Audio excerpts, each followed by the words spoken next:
Yeah, so prove lines are parallel. What I mean by how everything's going to be its converse is because postulate 16 right here is called the corresponding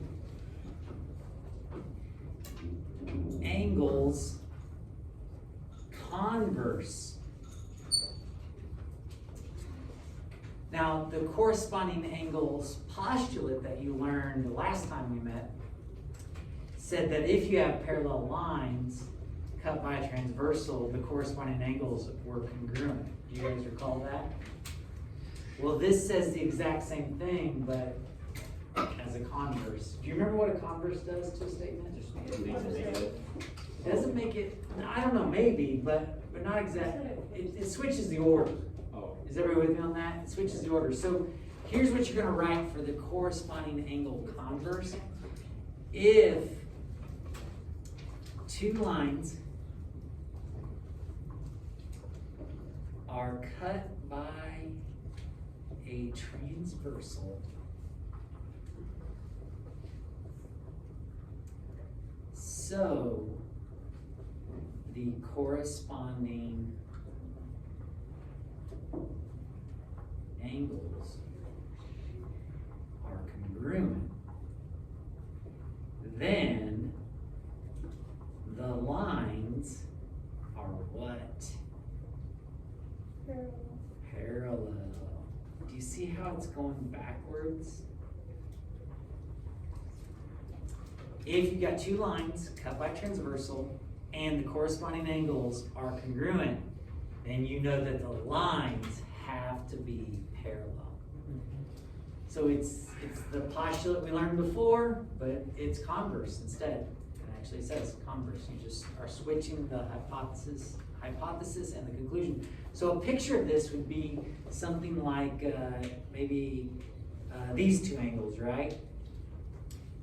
2 and 6. If you know that those corresponding angles, 2 and 6, are congruent, and let's call this first line J and this next line K.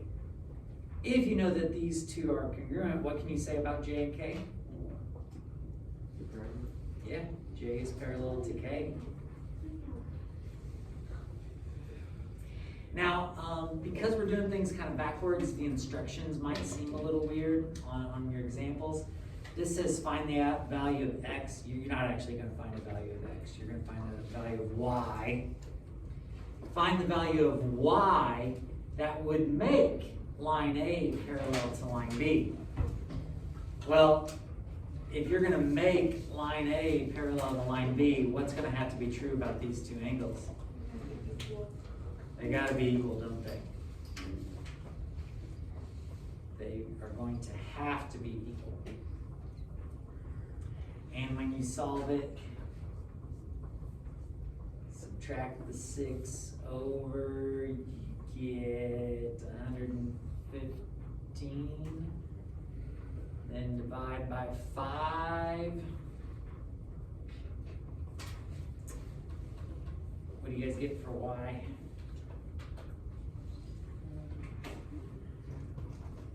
Don't be shy about grabbing a calculator. 23? Yeah.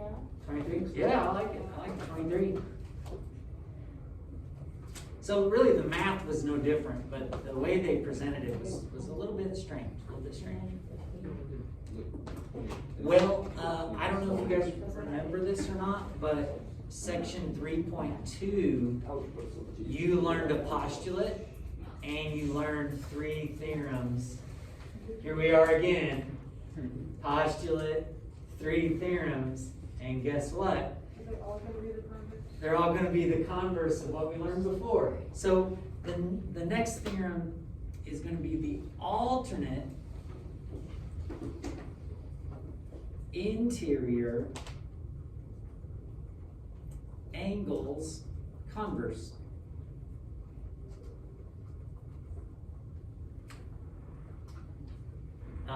The theorem after that is going to be the alternate what? Nothing. The alternate exterior angles converse.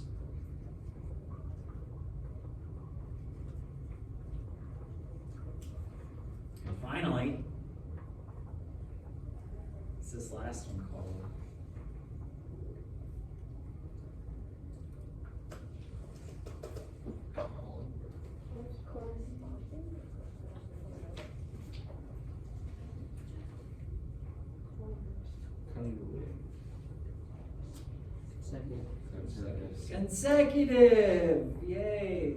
That didn't take any time at all. Consecutive interior angles, converse. Yep. And that one's a little bit different, isn't it? What did we learn about same side interior, consecutive interior? They're supplementary, yeah, it's a little different, So all these other ones talk about things being equal. This one talks about things being supplementary. Okay, so all of these are gonna start out the same way. So if two lines are cut by a transversal,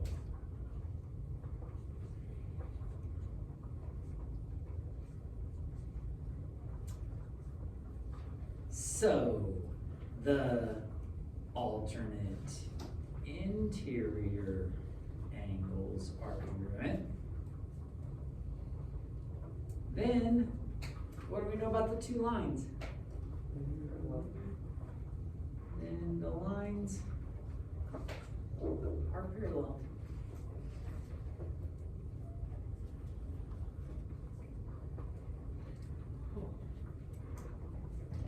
So much writing. Because theorem 3.5 is going to say if two lines, you guys get the idea, don't you? Are cut by a transversal. So the alternate exterior angles are congruent. If two lines are cut by a transversal, so the alternate exterior angles are congruent, then what do we know? The lines must be parallel. The lines are parallel, yep.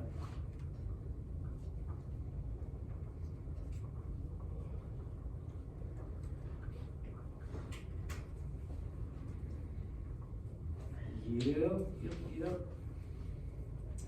And the last one's a little bit trickier. But it starts out the same way.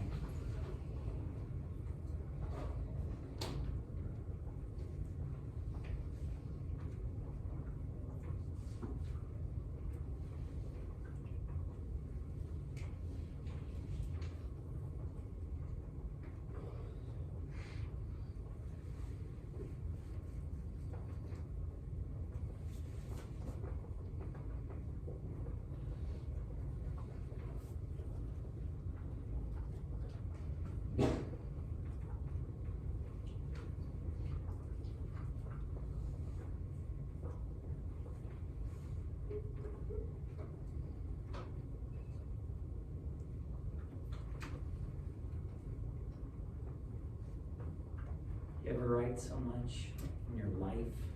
Oh, yeah. So much When we writing. got to the office with the script teacher, didn't he write up? Yeah. 4 years of that. I don't want to rush anybody. But are you guys ready to fill in the pictures? Yeah, are you guys ready for that? So alternate interior angles, where would those be? If they're interior, that means they're where? Between, right? Yeah, between the two lines. So alternate interior, let's go there and there. So they're alternating because they're on opposite sides of the transversal there. And let's call these angle 4 and angle 5. So if angle 4 and angle 5 are congruent, then what do we know about line J and line K? They're parallel. J is parallel to K. Alternate exterior angles converse. Let's go here and here. And we'll say 2 and 7. So, and let's call them A and B just for kicks.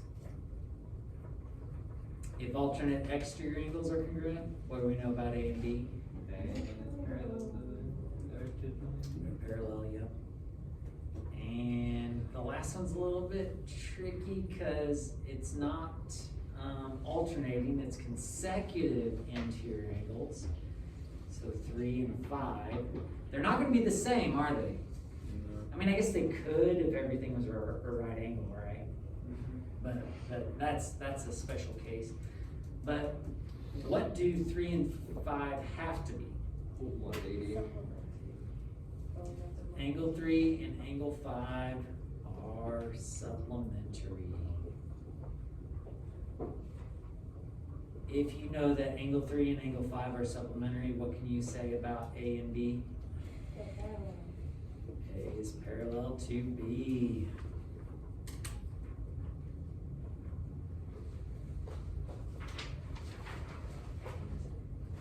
All right, how are you guys feeling about this? A lot of writing. Definitely a lot of writing. Let's see. Who else is at work with on like this? Okay. Well, if you don't mind, flip it over and let's do a proof. Oh yeah. Oh yeah. It's gonna be good. You're gonna like this proof. That's debatable. No, it's not. It's fact. You'll find out later. So what do you put in for the first statement?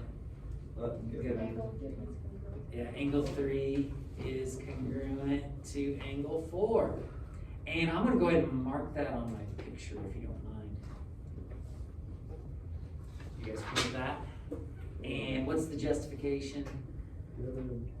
Given. Easy points, right? Easy points. Okay, so because this is a proof of one of our theorems, typically what happens is you're given a postulate, and then these theorems can be proven using the postulate.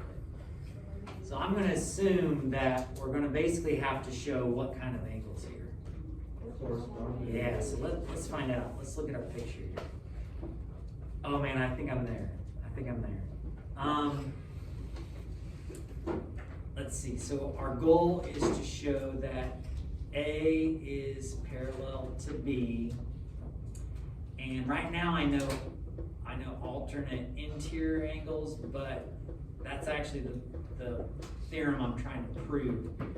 I want to be able to somehow show that 1 and 4 are the same, because if I can do that, then I can do that corresponding angles converse and be done. What can get me to that point? 3 and 1 are congruent? Because of vertical angles. Oh, okay. I'm going to say angle 1 is congruent to angle 3.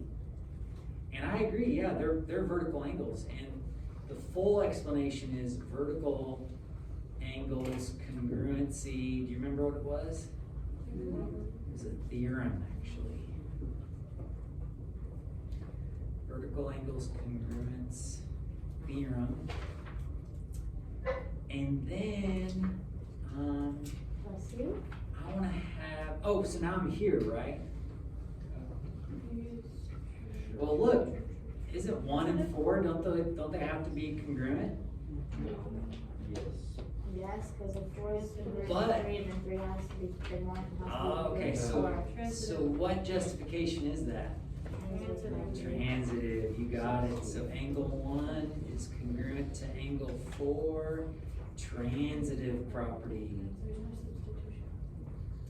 Transitive property of what? Congruence. Now, here's the thing. I purposely chose to go 1 to 3 instead of 3 to 1. Why? Well, I mean, I could have done that, yeah, for sure. But I wanted it to link. Do you guys see that? If I had written angle 3 as congruent to angle 1, I probably would have just erased it and rewrote it the other way. Because I think that for it to be transitive property, I think that this has to end where this one begins. Is everybody with me on that? Why can't you do substitution here? There's no substitution property.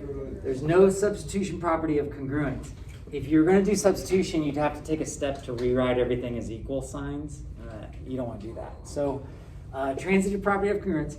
Something that's interesting is the book doesn't care if this order is right. So you'll see transitive property of congruence, and they won't have it the right way, but the book's silly that way.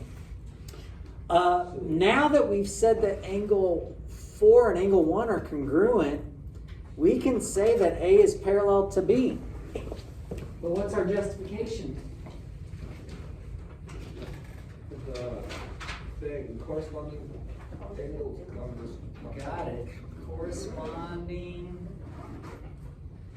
angles converse. And technically it's converse postulate, but I think that is plenty.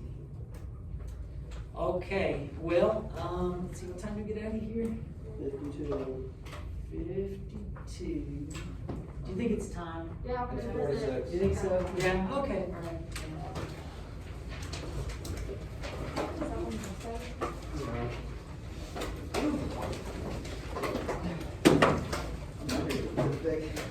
I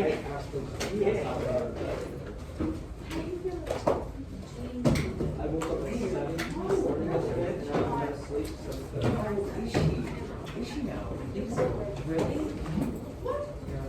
Really? My mom? Yeah, I think so. Are you sure? She introduced herself to me as mom. I assume the lady that I talked to wasn't lying to me. Yeah. I had no idea. Did you really not have an idea? Okay. I was like, maybe. I don't know if you missed the public service announcement I had, like. He wasn't in the room, AJ. He wasn't in the room. Oh, yeah. Yeah, I yelled at everyone, telling me, stop telling me that my mom's something, she's my mom. She told me what she looks like, I know what she looks like. You do? She was in the room. See, I know, And I then even I was surprised that you know that. Oh, like, that's oh what my it is. gosh, I know that's my mom. And I was gone, yeah. You missed it. Yep. Yeah, she's up for Paris. I think that was Oh, yeah. I think so. 90%. She told the best stories about AJ. AJ, we're gonna eat like what, 100 PBJs? No, I wanted 1,000 PBJs. Yeah, you wanted to make 1,000 PBJs for yourself. And that's a lot of jars of seafood. And it was like for their birthday, they do something nice for the community. He was not aware of this. Oh, yeah, they said they make 1,000 people enjoy. They made like 200 right? So already I'm brought down. Very simple. But then they give it to charity. Those are mine. Yeah,